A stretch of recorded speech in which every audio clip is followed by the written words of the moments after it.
उदास बैठा था माधव। सोनी थी उसकी दुकान। गज्जू भाई लाए साथ में दादाजी का वरदान। अवन से निकले जब सेहत भरे सुनहरे पराठे, बाजार में मच गई धूम, मिट गए सारे घाटे। लालच में चुन्नी लाल ने जब मशीन को चुराया, पत्थर बनकर पराठों ने उसे कड़ा सबक सिखाया।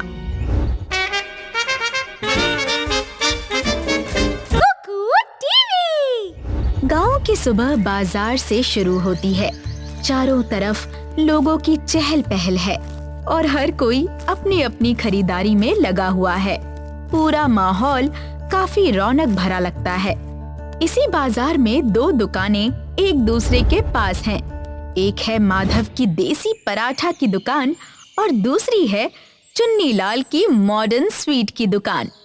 माधव अपनी दुकान पर उदास बैठा है। उसकी दुकान में कोई ग्राहक नहीं आता।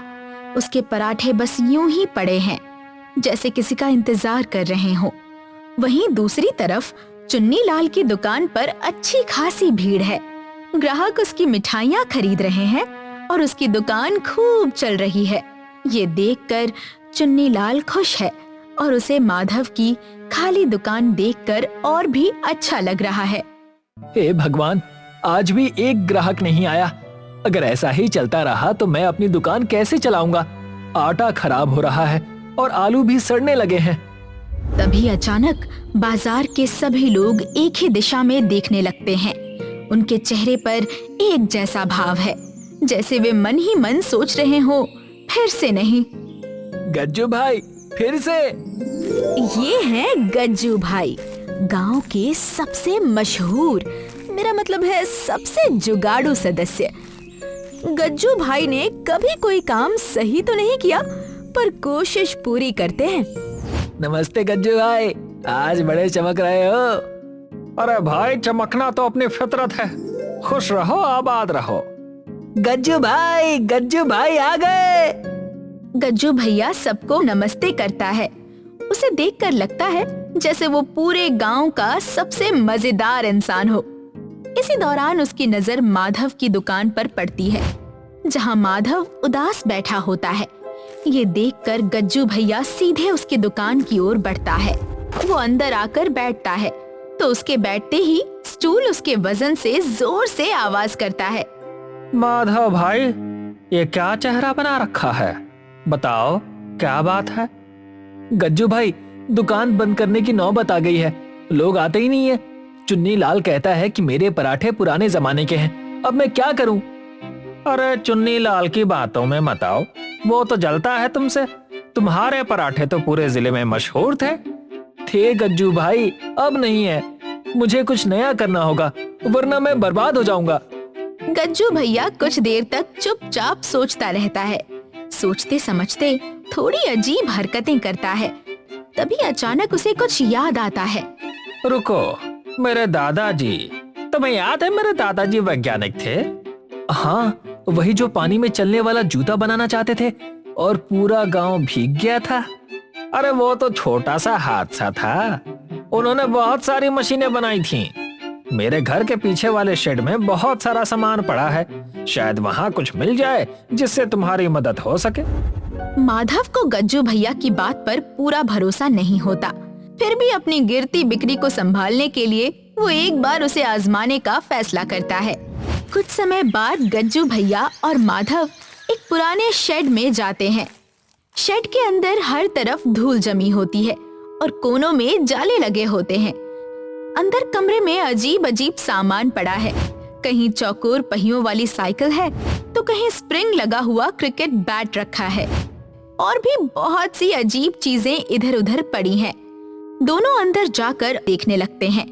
हर चीज बेकार और समझ से बाहर लगती है। ये सब देखकर माधव और भी ज्यादा परेशान हो जाता है। गज्जू भाई, यहाँ तो सब कचरा है। ये चौकोर पहिए वाली साइकिल किस काम की? मेरे दादाजी थोड़े अलग थे भाई। वो ऐसी चीजें बनाते थे जिनकी जरूरत किसी को नहीं थी, लेकिन वो दिल के बहुत सच्चे थे। गज्जू भैया की नजर कोने में रखी एक चीज पर पड़ती है। वो धीरे धीरे उसके पास जाता है। अंदर एक अजीब सा अवन दिखता है। जिसके चारों तरफ रंग बिरंगे बटन और पाइप लगे होते हैं। ये देखो, ये एक ओवन जैसा लग रहा है। दादाजी शायद इसमें खाना गर्म करते थे। पर ये तो बहुत अजीब दिख रहा है, इसके इतने सारे तार निकले हुए क्यों हैं? अरे भाई, वैज्ञानिक का सामान है, थोड़ा अजीब तो होगा ही। चलो इसे तुम्हारी दुकान पर ले चलते हैं, कम से कम पराठे तो जल्दी गर्म होंगे। गज्जू भैया और माधव मिलकर उस भारी मशीन को उठाते हैं। कुछ ही कदम चलने के बाद गज्जू भैया अपने भारी शरीर के बावजूद उसे संभाल नहीं पाता और थक जाता है। माधव, मेरा तो हो गया, अब इसके आगे तुम संभालो। माधव ये देखकर हल्का सा मुस्कुरा देता है, जैसे उसे पहले से पता हो। फिर वो किसी तरह अकेले ही उस भारी मशीन को उठा लेता है। दोनों फिर से माधव की दुकान पर पहुंचते हैं। अब शाम हो चुकी है और बाजार लगभग खाली लग रहा है। चुन्नी लाल अपनी दुकान पर बैठा चाय पी रहा होता है और उन्हें आते हुए देख रहा होता है। माधव उस बड़ी मशीन को अपनी दुकान के काउंटर पर रख देता है। ओहो, तो अब लोहे के डिब्बे से पराठे बेचोगे? माधव, पागलपन की भी हद होती है। चुन्नी लाल, तू अपना काम करना, जब ये मशीन चलेगी तो तू देखता रह जाएगा। माधव ताजे आलू के पराठे बनाता है और उन्हें मशीन के अंदर रख देता है। अब गज्जू भैया मशीन चलाने की कोशिश करता है। उसे समझ नहीं आता कि क्या करना है, तो वो ऊपर लगा बड़ा लाल बटन दबा देता है। बटन दबाते ही मशीन जोर जोर से हिलने लगती है। उसके पाइप चमकते हुए नारंगी हो जाते हैं, जैसे अंदर कुछ जल रहा हो। गज्जू भाई, ये फटने वाला है क्या? बंद करो इसे।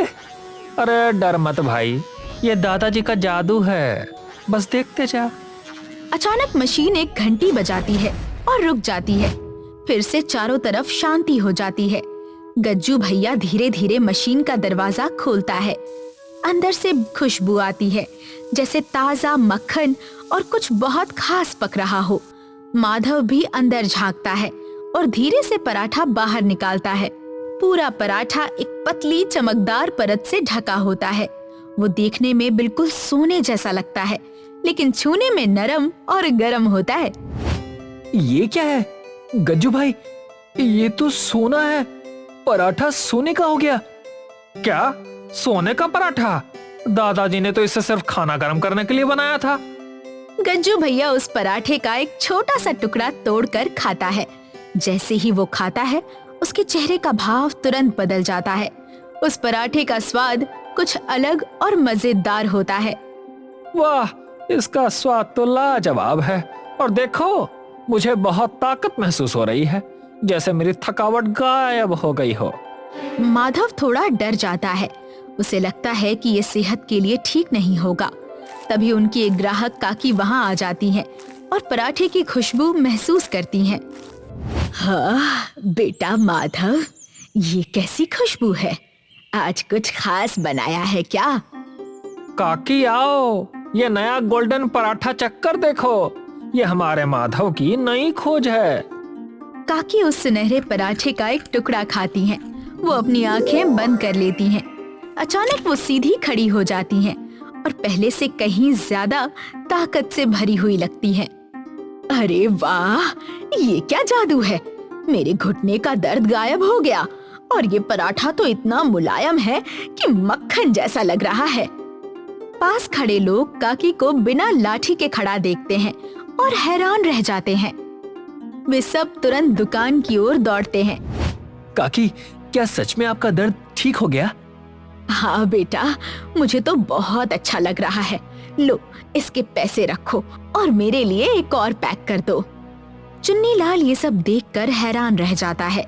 उसे यकीन ही नहीं होता कि एक पराठा लोगों को ठीक कर रहा है। ये देखकर उसके मन में जलन होने लगती है।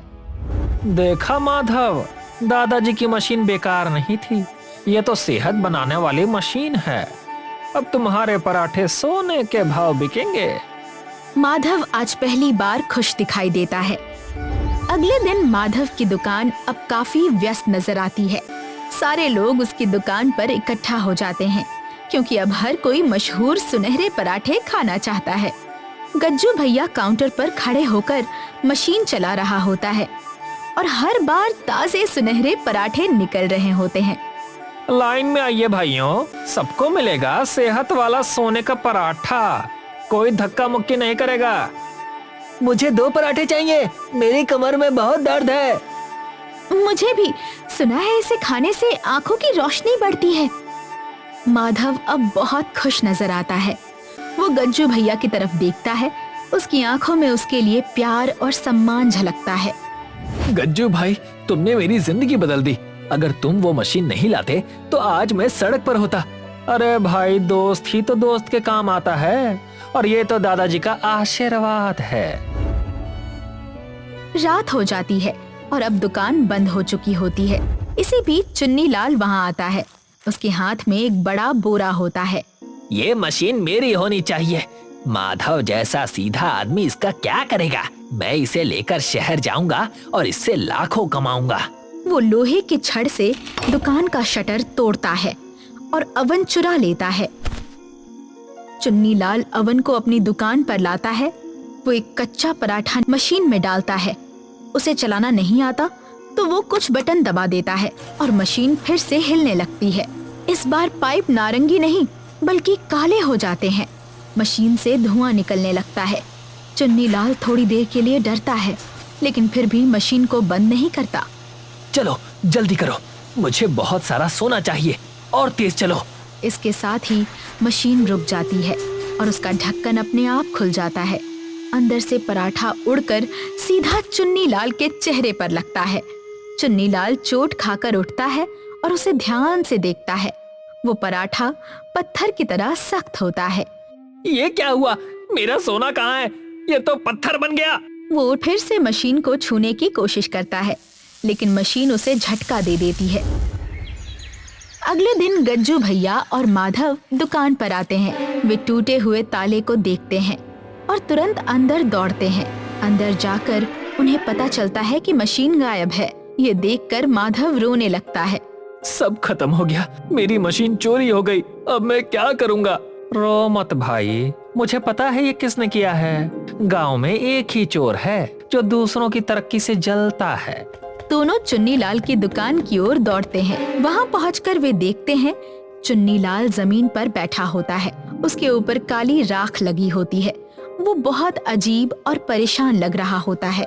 मशीन नीचे पड़ी होती है।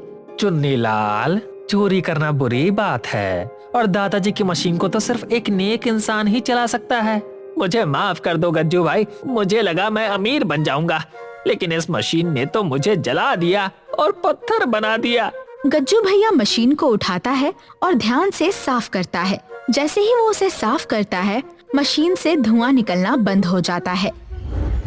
कुछ दिनों बाद दुकान फिर से खुलती है। अब दुकान का बोर्ड बदलकर गज्जू भैया और माधव के गोल्ड पराठे हो जाता है। दोनों फिर से पहले की तरह जोश के साथ सभी ग्राहकों को ताजे सुनहरे पराठे परोसते रहते हैं। देखा माधव, सच्चाई और मेहनत का फल हमेशा मीठा होता है, और कभी कभी वो सोने का भी होता है।